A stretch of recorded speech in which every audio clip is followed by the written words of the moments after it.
เนี่ยไม่ได้ดังเงินอะไรต้มผัดนะเขานั้นเข้าใหม่เนาะนี่โอ้หกกรัม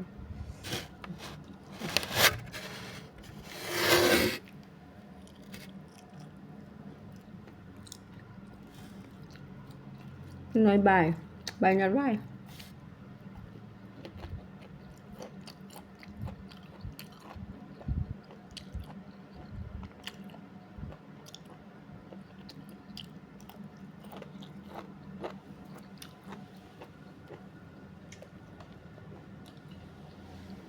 บ่ายเราเอามะเขือเทศจิ๊กเหรอ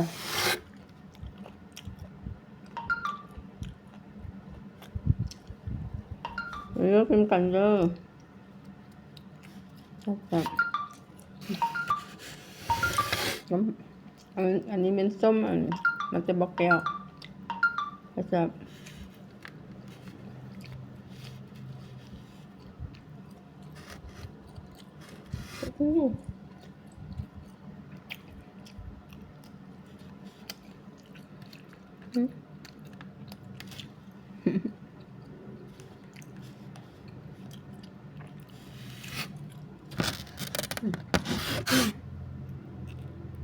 ก็ทำ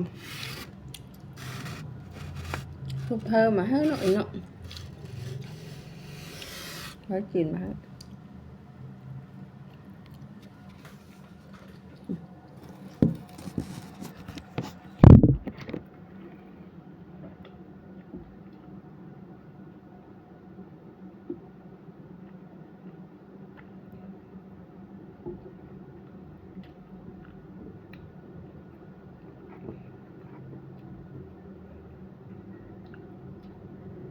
ติดยังผิด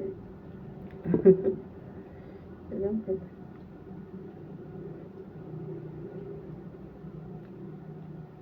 ไม่ถึงทายแล้วเป็นใบเนาะใบหยัดไว้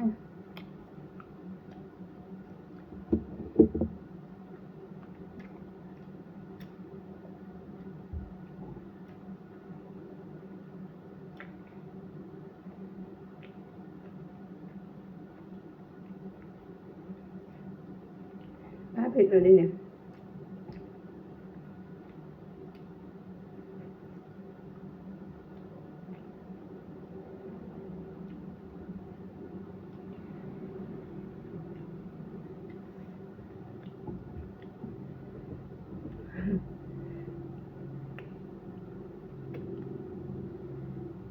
มีกลางน้อยเนาะในระหว่าง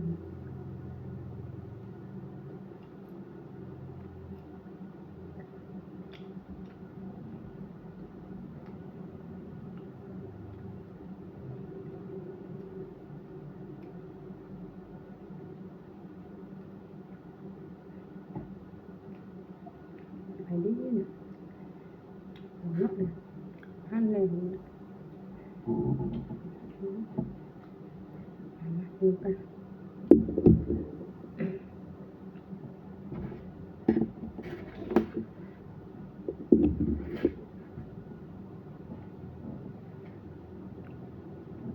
มาเดิน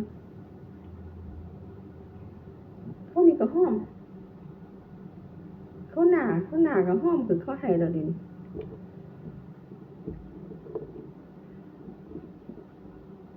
จะในใบสุดท้ายเอาอันยอดไว้มีส้มป่านี่ก็เนาะแซ่บ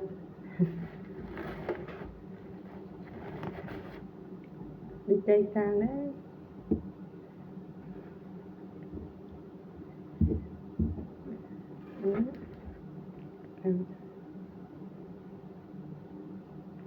เข้ม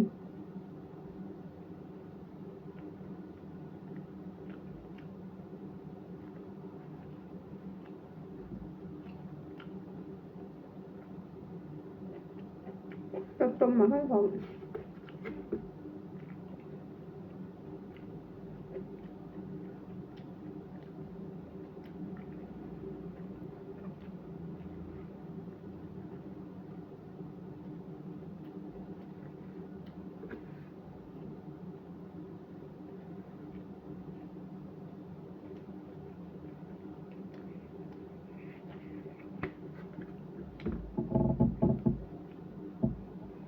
หมดออกไปถึงขวดแล้วหมดเนาะ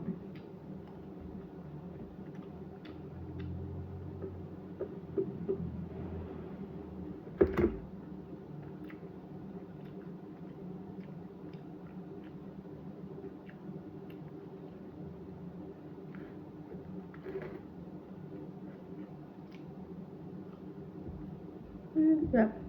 กับเนาแซ่บ